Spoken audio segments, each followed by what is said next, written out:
మీ మోకాల నొప్పులకు ఎటువంటి సర్జరీ లేకుండా ఎపియాన్ పెయిన్ క్లినిక్ అందిస్తున్న అత్యాధునిక చికిత్స. సో మీ గ్రే హెయిర్లోకి రావడానికి కారణం అదేనా? కారణం అది కాదు, అంటే మా ఆవిడ చాలా రోజులుగా ఏమంటే నేను రంగు వేయనండి, మీకే సినిమాల వేషాలు వేస్తున్నారు, రంగులు వేసుకొని తిరుగుతున్నారు, నేను నాకు రంగు వేయాలని లేదు. అది బాగోదు, నేను రంగు వేసి నువ్వు రంగు వేసుకోకపోతే బాగోదు, నేను చెప్తాను, నాకు టైం ఇవ్వు, నేను టైం ఇచ్చినప్పుడు నువ్వు చేద్దాం అన్నా. సరే ఓకే అంది. అన్న తర్వాత ఒక రోజు పిలిచి చెప్పాను, నేను కూడా రంగు వేయటం మానేసి గ్రే హెయిర్తోనే ఉందాం అనుకుంటున్నాను, అయితే ఒక కండిషన్, 1 సంవత్సరం వరకు చూస్తాను, నేను బాగుంది అంటే కంటిన్యూ చేస్తాను, లేదండి బాగోలేదండి మీరు రంగు వేస్తేనే బాగుంటుందంటే రంగు వేసుకుంటాను. అప్పుడు రంగు వేసుకున్న తర్వాత మళ్ళీ నువ్వు ముందే రంగు వేసుకోకుండా ఉంటే బాగోదు, కాబట్టి నేను ఓకే ఇక నుంచి నువ్వు కూడా రంగు వేసుకోవడం మానే అన్నప్పుడు మానేద్దు కానీ అని నేను వేసుకున్న తర్వాత నేను ఈ గ్రే హెయిర్తో 1 ఇయర్ అయిన తర్వాత అప్పుడు చెప్పాను, వాడు గ్రీన్ సిగ్నల్ ఇచ్చాను, ఇక నువ్వు కూడా మానే. మిమ్మల్ని గ్రే హెయిర్లో జనం కొంతకాలం గుర్తుపట్టలేదేమో. ఇప్పటికీ కొంతమంది అంటూ ఉంటారండి, మళ్ళీ మీరు రంగు వేసుకోండి సార్, మళ్ళీ హీరోగా ఉంటారు. ఇక వేయరా రంగు? 99% ఏదైనా మంచి క్యారెక్టర్ వచ్చి చేయాలి అని అనుకుంటే అప్పుడు చూస్తారు. అదే తర్వాత సార్ మిమ్మల్ని అది కూడా ఓల్డ్ యంగ్ 2 ఉన్నది ఏదైనా వస్తే అట్లా ఎవరికైనా అసూయ కలిగేంత ఆరోగ్యం అన్నట్టు అంటారు కదా, అంటే చూడటానికి మీరు మామూలుగా చూడటానికి ఆరోగ్యంగా కనిపిస్తారు, ఆరోగ్యంగా కూడా ఉన్నారు, రెండూ ఉన్నాయి కదా. స్లిమ్ అవుతున్నారు, బాగా స్లిమ్ అయ్యారు, ఈ మధ్య ఇంకా స్లిమ్ అయ్యారు. మీ ఆరోగ్య రహస్యం ఏంటి అసలు? పొద్దున్న నిద్రలేచినప్పటి నుంచి పనుకునేంత వరకు మీ డైలీ ఏంటి మీ లైఫ్ స్టైల్ సార్? ఎన్ని గంటలకు లేస్తారు? వాటన్నిటికంటే కూడా ముందు చెప్పాల్సింది మా ఫ్యామిలీ జీన్స్. మా ఫాదర్ 96 ఇయర్స్ బతికారు, ఆయన చనిపోయే 2 రోజుల ముందు కూడా వాకింగ్ చేస్తూనే ఉండేవారు మార్నింగ్. మా మదర్ 100 ఇయర్స్ బతికారు. So family genes are very good. అలా అని చెప్పి మన ఇష్టం వచ్చినట్టుగా లైఫ్ ఇది చేస్తే ఉండవు, పోతాం. అది ఒకటి మెయిన్గా అది ఉందండి. తర్వాత సినిమాల్లో ఉన్నాం కాబట్టి మనం జాగ్రత్తగా ఉండాలి, లావ్ అయిపోకూడదు, పొట్ట పెరగకూడదు, సిస్టమేటిక్గా ఉండాలి అని మనం తినే ఫుడ్ కూడా రండి జనరల్గా ఏది పడితే తినాలని కోరిక పుట్టేస్తాయి. బిర్యానీలు తినేద్దాం, లేకపోతే ఇంకేయో తిందాం, ఫాస్ట్ ఫుడ్ తిందాం, ఇట్లాంటివన్నీ వస్తే మన కంట్రోల్లో ఉండదు బాడీ. ఇప్పుడు మనం ఎంత ఇంటేక్ ఫుడ్ తీసుకుంటున్నామో దాన్ని ఎక్సర్సైజ్ మూలంగానో దీని మూలంగానో దాన్ని ఖర్చు పెట్టాలి, లేకపోతే క్యాలరీస్ పెరిగిపోతాయి లోపల ఇదైపోయి, అంటే డబ్బులు ఆదాయం ఖర్చులాగా. అందుకని ఇంటేక్ ఎంత ఎన్ని క్యాలరీస్ తీసుకుంటున్నామో అన్ని క్యాలరీస్ని బాండ్ చేయాలి మనం. అందుకని రోజు నడిచే రోజుల్లో నడిచేవాడిని, జాగింగ్ చేసే రోజుల్లో జాగింగ్ చేసేవాడిని, స్విమ్మింగ్ చేసే రోజుల్లో స్విమ్మింగ్ చేసేవాడిని, హార్స్ రైడింగ్ చేసేటప్పుడు హార్స్ రైడింగ్ చేసేటప్పుడు అట్లా అన్నీ చేసేవాడిని. ఒక స్టేజ్ వచ్చిన తర్వాత ఇక స్విమ్మింగ్ చేయలేకపోయానండి, జాగింగ్ కూడా చేయలేకపోయా, నడక మీద చేసుకుంటూ వచ్చాను. రీసెంట్గా ఏమైందంటే వెయిట్ మీరు అన్నట్టుగా కరోనా వచ్చిన కాడి నుంచి నాకైతే రాలేదు, కానీ అప్పటి నుంచి కొంచెం ఎక్కువ నడవటం, ఎక్కువ ఎక్సర్సైజ్ చేయటం, వీటితో వెయిట్ తగ్గాను. కొంతమంది అన్నారు ఎందుకయ్యా తగ్గిపోతున్నావు అది అని. మా బాబు మొన్న వచ్చి నాన్నగారు ఎక్కువ నడవటం కూడా మంచిది కాదు, ఇప్పుడు 20,000 స్టెప్స్ నడిచేవాడు రోజుకి. 20,000 చాలంటారు డాక్టర్లు. అదే చెప్పారు మొన్న డాక్టర్ సోమరాజు గారు కూడా చెప్పి కూర్చోబెట్టి చెప్పారు, మీరు 10,000 దాటి మించి ఏది చేసినా అది మీకు వేస్టే తప్ప ఏమీ మంచిది కాదు, నేను చెప్తున్నాను వినండి, మీరు 10,000కి మించి చేయొద్దు అని చెప్పి మీకు ఇవన్నీ కూడా లూజ్ అవుతున్నాయి, మన మజిల్స్ ఎక్కువ ఖర్చు పెడుతున్నారు శరీరాన్ని. ఆ మజిల్స్ ఇది అవ్వకుండా ఉండాలంటే మీరు వెయిట్స్ అయ్యని జిమ్లో వర్క్ చేయండి డంబుల్స్ అలా. అందుకని ఇప్పుడు జిమ్కి ఒక ట్రైనర్ని పెట్టుకొని ఇంట్లోనే మాకు జిమ్ ఉంది. వాకింగ్ ఉంది. వాకింగ్ అంటే మొన్నటిదాకా 20,000 చేశానండి, ఇప్పుడు 10,000లోకి తీసుకొచ్చాను. ఎన్ని గంటలకు లేస్తారు సార్ పొద్దున మీరు? మామూలుగా 5కి లేస్తాను, లేచి కాలకృత్యాలు తీర్చుకొని అదే 5:30 to 7 నడుస్తానండి. నడిచి 7కి కరెక్ట్గా ఇంట్లోకి వచ్చేసి ఈటీవీ న్యూస్ పెట్టుకోవటం, ఈటీవీ న్యూస్ చూస్తా, మామిడి తెచ్చిన కాఫీ తాగుతూ నేను చేయటం. ఇక 20,000 చేసే రోజుల్లో మళ్ళీ 8 కాడికి మళ్ళీ 9 తగ్గకుండా నడిచేవాడు. తర్వాత మీరు పూజ చేస్తారు కదా కంపల్సరీగా, అది ఎప్పుడు చేస్తారు? అది ఈ ఎక్సర్సైజ్ అయిపోయిన తర్వాత స్నానం చేసి పూజకి వెళ్తాను. 1 అవర్ పడుతుంది. కింద కూర్చుంటారా? కింద కూర్చునేవాడిని చాలా వరకు. ఈ మధ్యకాలంలో మోకాలు ఆపరేషన్ అది అయిన తర్వాత కింద కూర్చోవద్దని అంటేను అక్కడే ఒక పేట లాంటిది ఒకటి పెట్టి స్టూల్ లాంటిది పెట్టు, స్టూల్ మీద కూర్చోండి. పూజ తర్వాతకే బ్రేక్ఫాస్ట్? కానీ నేను ముందే దీని చేస్తాను. అవునా? ఎందుకు చేస్తారంటే దానికి కూడా ఇప్పుడు నేను పూజలోకి వెళ్ళేటప్పటికి 10:30 అవుతుంది, లేట్ అయిపోతుంది. 11:30కు వచ్చి బ్రేక్ఫాస్ట్ చేస్తే మళ్ళీ 2 లంచ్ చేయాలి కదా, గ్యాప్ తక్కువ ఉంటుంది. తక్కువ ఉంది. అందుకని 10:30 లోపల స్నానం అయిపోద్ది. 10:30కే బ్రేక్ఫాస్ట్ తీసేసుకొని 11 లోపు పూజలోకి వెళ్తాను. గంట మినిమం చేసేవాళ్ళు కదా? గంట పైన చేసేవాడిని. ఇప్పుడంటే ఒక రోజు ఉన్న ప్రోగ్రామ్స్ని బట్టి ఒకసారి కొంచెం వెళ్ళాలి అంటే రిపిటేషన్స్ లేకుండా దేవుళ్ళు అందరిని పలకరిస్తారా? అంటే అందరినీ పలకరిస్తాను. అంటే ఏదో కళ్ళు మూసుకొని ధ్యానంలాగా కూర్చుంటారా? మీ పూజా విధానం ఎలా ఉంటుంది? అంటే చదువుకుంటాను, నేనే పైకి చదవను. ఇదివరకు పైకి చదివాడిని. అది ఎందుకు చదివాడిని అంటే ఒరిజినల్గా నా వాయిస్లో కొంచెం జీర ఉంది. ఆ జీర వాయిస్ పోవడం కోసం ఎవరన్నా చెప్పారనమాట. అప్పుడు సిగరెట్లు తాగమని కొంతమంది, చుట్టలు తాగమని కొంతమంది, లేకపోతే బీచ్కి వెళ్ళి రోజు పొద్దున్నే వాయిస్ ఎక్సర్సైజ్ చేయమని ఇవన్నీ చెప్తున్నారు. Vocal exercise. Vocal exercise. అప్పుడు నేను అనుకున్నాను అనమాట, రోజు పూజ చేస్తాను కదా, పూజ చేసేది బాగా లౌడర్గా చదువుతాం, గంట సేపు కంపల్సరీగా ఉంటుంది, కంపల్సరీగా పూజ చేస్తాం, కంపల్సరీగా దీనికి కూడా ఇది ఉంటుంది అని చెప్పి బాగా లౌడర్గా చదివేవాడిని. అప్పుడు ఎక్సర్సైజ్ వచ్చింది, అన్నీ వచ్చినాయి. తర్వాత ఇక పెద్ద ఇల్లు అనమాట మెడ్రాస్లో ఉన్నప్పుడుది, పెద్ద కాంపౌండ్. మనం ఎంత పెద్దగా చదివినా పక్కింటి వాళ్ళకి ఏర్పడుతుంది, డిస్టర్బెన్స్ లేదు. డిస్టర్బెన్స్. సో వోకల్ కార్డ్స్, తర్వాత ప్రాణాయామం కూడా కదా, మాట్లాడుతుంటే నాభి దగ్గర నుంచి వస్తుంది కదా. సో మీరు మీ పూజా కార్యక్రమంలో దేవతలందరినీ మీరు పూజించడము, స్తోత్రాలు అంటే చదవడము. ఈ దేవుడు ఆ దేవుడు అంటే దేవుడు అనేవాడు ఒక్కడే అనేది నా ఇదే ఆలోచన. అవును, దేవుడు అనేది ఒక అతీతమైన శక్తి. సబ్కా మాలిక్ ఏక్ హై అన్నారు కదా. అంతే, సబ్కా మాలిక్ ఏక్ హై అన్నట్టు ఒకడే దేవుడు. ఆ దేవుడికి పేరు లేదు, ఊరు లేదు, రూపం లేదు, ఏమీ లేదు.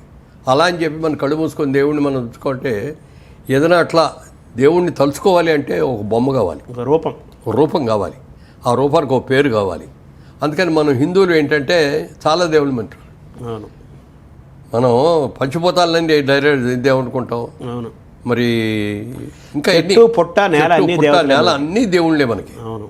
అదే ఇతర మతాల్లో చూస్తే బుద్ధిస్టులకి ఓన్లీ గౌతమ్ బుద్ధులే, ముస్లిమ్స్కి ఓన్లీ అల్లా, క్రిస్టియానికి వెళ్ళి చూస్తే జీసస్. కానీ మనకు అలా కాదు, 3 కోట్ల మంది ఉన్నారు. ఓ రోజున బాలకృష్ణ గారు, నేను, బ్రహ్మానంద్ గారు మేము అందరం ఒక షూటింగ్లో ఉన్నాం. జయసింహ అని, అది కుంభకోణంలో షూటింగ్, అక్కడ ఉన్నాం. బాలకృష్ణ గారిది నాది పక్క కాటేజీలు, ఎదురుగుండా కాటేజ్ ఏమో బ్రహ్మానందం గారు.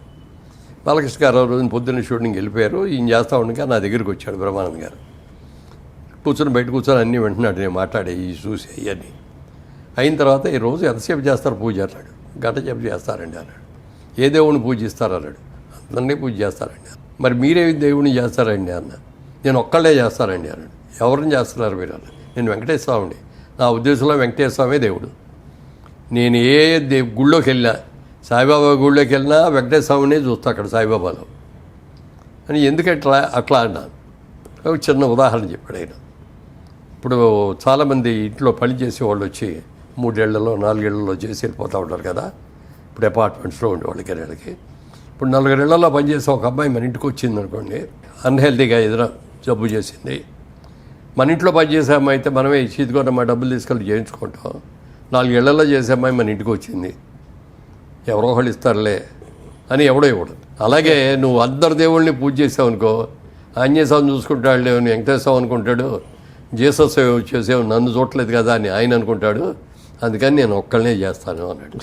ఏదో బాగానే ఉంది, కానీ అలానే కాదే పంచిపోతాలు కూడా మనకి దేవుడు, చెట్టు పుట్ట అన్ని దేవుళ్ళే మనకి. అంటే మన మనిషిలో, జంతువులో, చెట్టులో, పుట్టలో చూడటం అనేది మంచి ఆలోచన. గోమాతను ఎంత గొప్పగా చూస్తాం. తల్లి తర్వాత తల్లి గోమాతే అన్నాం, కానీ ఎప్పుడు గోవు ఆవు అని అన్నాం. భూమాతను కూడా అంటాం. భూమాత, ఆ దైవాన్ని, గాలి కానీ నీరు కానీ పంచభూతాలు అన్నీ కూడా ఈ పంచభూతాలు సరిగ్గా పరిపాలిస్తున్నాయి కాబట్టి మనం ఉండగలిగాం. అవును.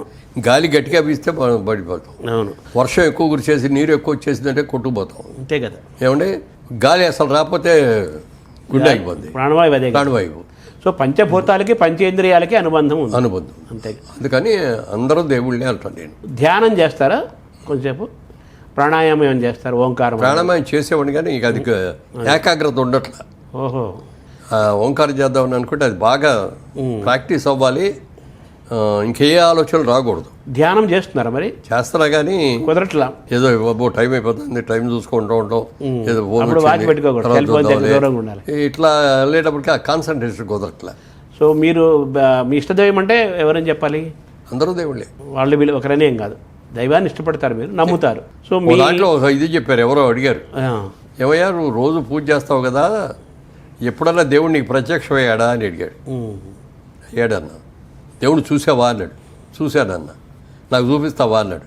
నీకు చూడాలని కనుక నిజంగా కోరుకుంటే చూపిస్తాను నీకు కూడా అన్నాడు. చూపించు అన్నాడు. చూపించు అంటే నేను ఒకటి అడిగాను. నేను ఒక ప్రశ్న అడుగుతాను, దానికి సమాధానం చెప్పాడు. కరెంట్ అంటే తెలుసా అన్న. ఎందుకు తెలియదు కరెంటు?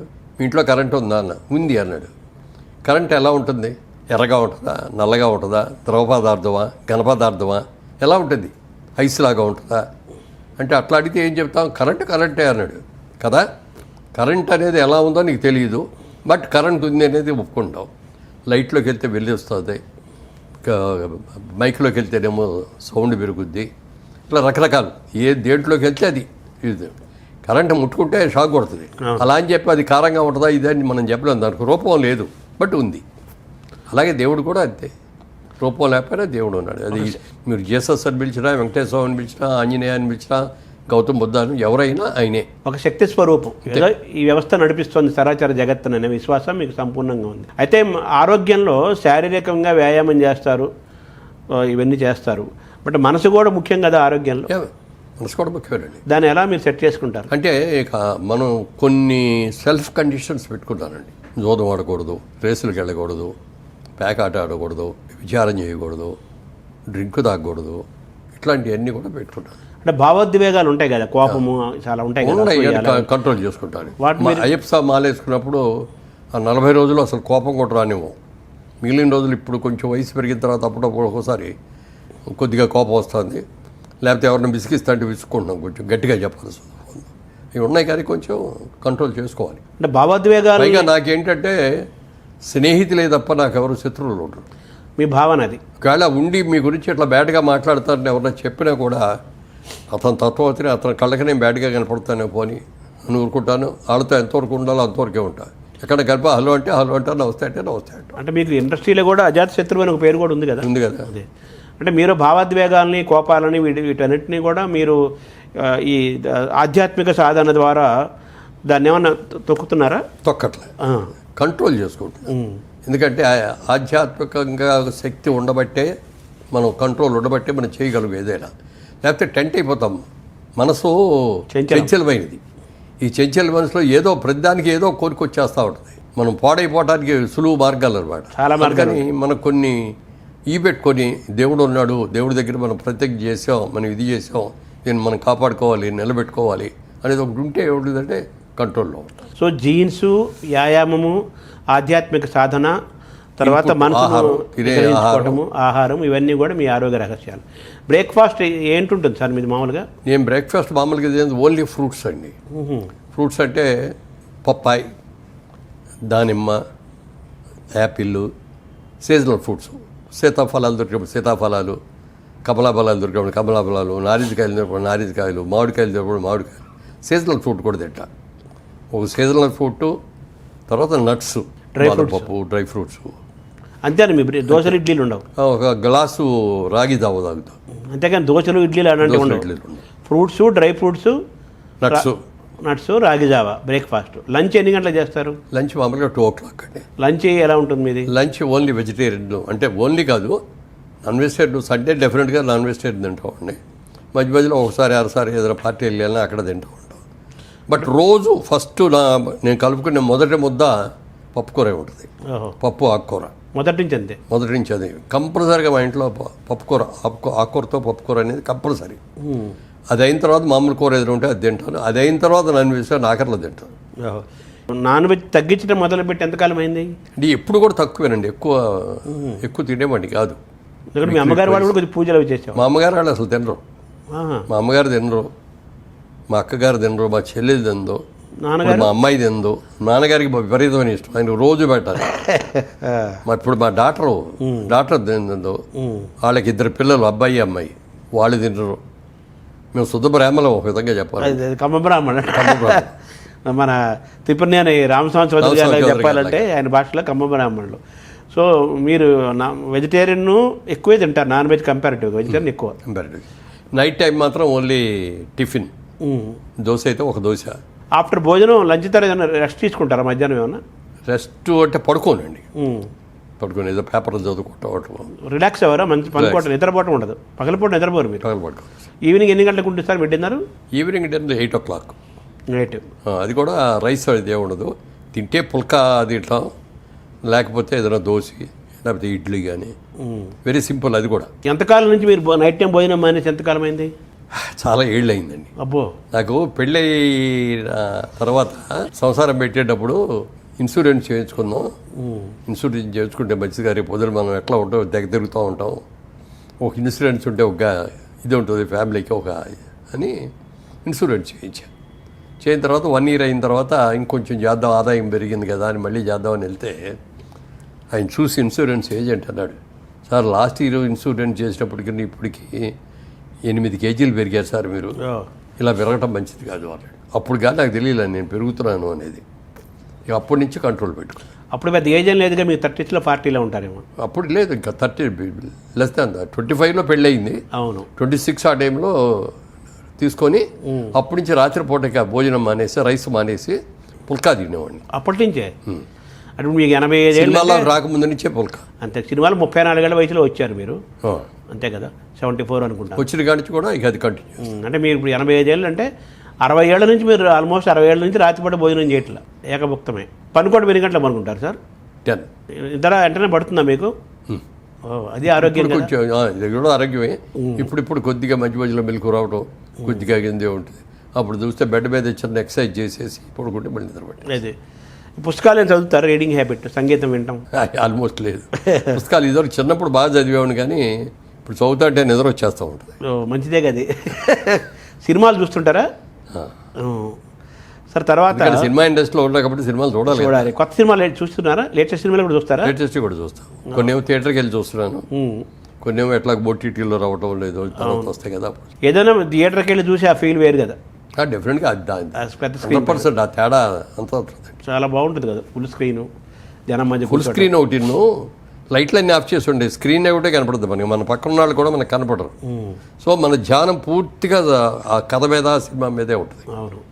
ఫోన్లు రావు, ఫోన్లు వచ్చినప్పుడు మనం సైలెంట్లో పెట్టుకుంటాం కూడా, డిస్టర్బెన్స్ ఉంటుంది. ఇంట్లో కూర్చొని చూస్తున్నాం అనుకోండి, ఫోన్గానే హలో హలో అంటాం, ఇది మాట్లాడుతాం, మళ్ళీ పెట్టేస్తాం, మళ్ళీ చూస్తాం, మధ్యలో కొంచెం ఓ సీన్ ఎగిరిపోతాం. సరే, మీరు ఇన్ని చేస్తూ బిజినెస్ చేశారు, రియల్ ఎస్టేట్లో చాలా సక్సెస్, విల్లాస్ కట్టారు, అపార్ట్మెంట్స్ కట్టారు, చాలా చేశారు. తర్వాత మీ ఊర్లో మీ చాటపర్రులో మళ్ళీ పాత ఇల్లుని కూడా రెనోవేట్ చేసి మళ్ళీ అద్భుతంగా దాన్ని చేశారు. అది మా తాతగారి కట్టిన ఇల్లు అండి, 100 సంవత్సరాలు పూర్తి అయింది. మళ్ళీ 3 months క్రితం 100 సంవత్సరాలు పూర్తి అయిన తర్వాత దాన్ని అట్లాగే వదిలేస్తే పడిపోద్ది, కూలిపోయే స్టేజ్కి వచ్చేస్తుంది అనమాట.